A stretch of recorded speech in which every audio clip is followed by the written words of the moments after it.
নমস্কার, আজকের ঘরোয়া পদ্ধতিতে ভেটকি মাছের ঝোলের রেসিপি শেয়ার করব। প্রথমে কড়াতে সর্ষের তেল দিয়ে দেব, বেশ অনেকটা দিলাম। তারপরে মাছগুলো নুন হলুদ মাখিয়ে নেব। প্রথমে নুন দিয়ে দিলাম,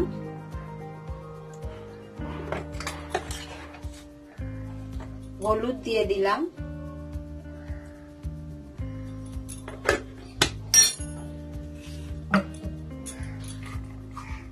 এবার মাখিয়ে নেব ভালো করে।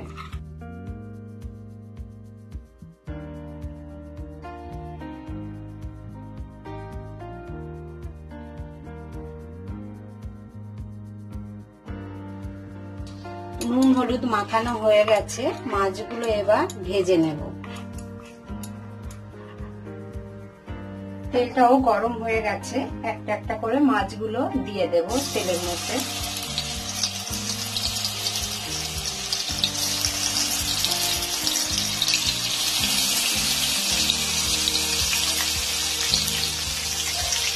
হালকা মাছগুলো ভেজে নেব, বেশি কড়া করে ভাজবো না, বেশি মাছ হালকাই ভাজে।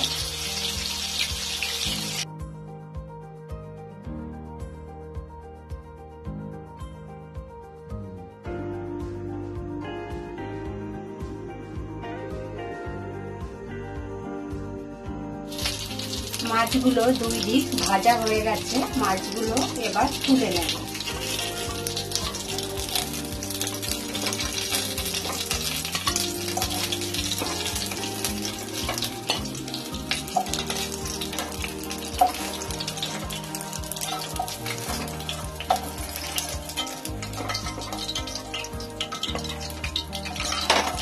এই তেলের মধ্যে দিয়ে দেব দুখানা তেজপাতা ফোড়নের জন্য,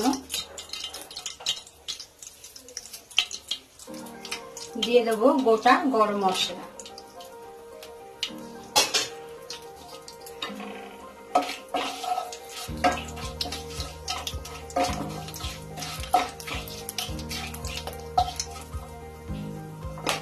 দিয়ে দেব কেটে রাখা আলুগুলো।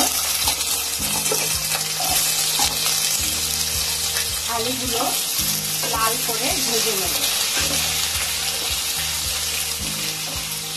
আলুগুলো হালকা লাল ভাজা হয়ে গেছে, আলুর মধ্যে দিয়ে দেব কেটে রাখা পেঁয়াজ। পেঁয়াজগুলো আলুর সঙ্গে একটু হালকা ভেজে নেব। কেটে রাখা একটা টমেটো দিয়ে দিলাম,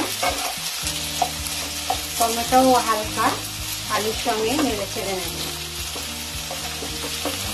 আলু পেঁয়াজ টমেটো হালকা ভাজা হয়ে গেছে, এর মধ্যে দিয়ে দেব হাফ টেবিল চামচ আদা বাটা। হাফ টেবিল চামচ আদা বাটা দিয়ে দিলাম, হাফ টেবিল চামচ রসুন বাটা দিয়ে দিলাম। একসঙ্গে মিশিয়ে নেব।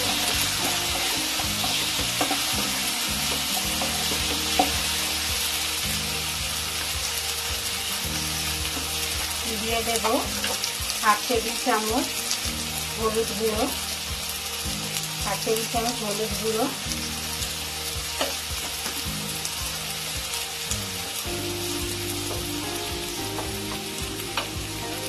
দিয়ে দেব হাফ টেবিল চামচ লঙ্কার গুঁড়ো,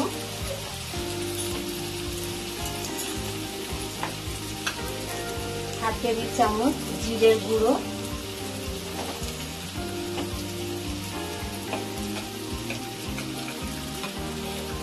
হাফ টেবিল চামচ ধনের গুঁড়ো।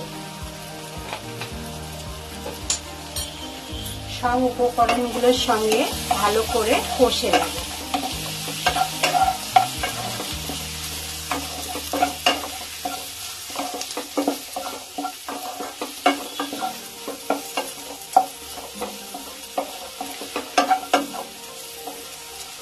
দিয়ে দেবো একটু জল অল্প করে।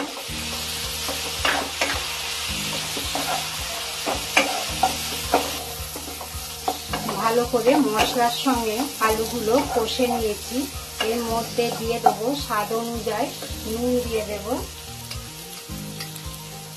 1/2 টেবিল চামচ নুন দিয়ে দিলাম, অল্প একটু চিনি দিয়ে দিলাম, স্বাদের জন্য দিয়ে দিলাম।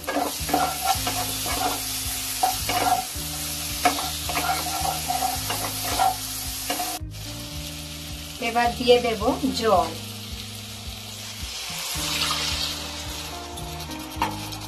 1 কাপ জল দিয়ে দিলাম, আরো একটু জল দেব।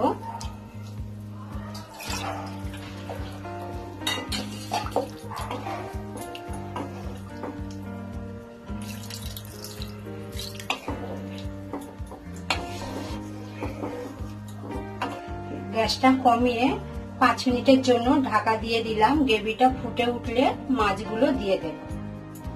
ঢাকাটা খুলে নেব। 5 মিনিট হয়ে গেছে, গ্রেভিটাও ফুটে গেছে। গ্রেভির মধ্যে ভেজে রাখা মাছগুলো দিয়ে দেব।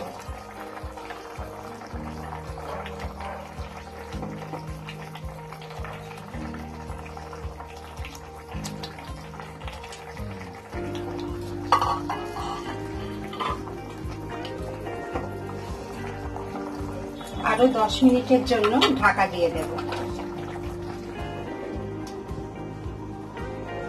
10 মিনিট হয়ে গেছে, ঢাকাটা এবার খুলে নেব।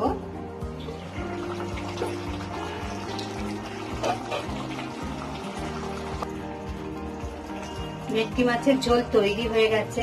রেসিপিটা কেমন হলো কমেন্ট বক্সে জানাবেন। ভালো লাগলে লাইক শেয়ার করবেন, সাবস্ক্রাইব করবেন। রেসিপিটা দেখার জন্য ধন্যবাদ।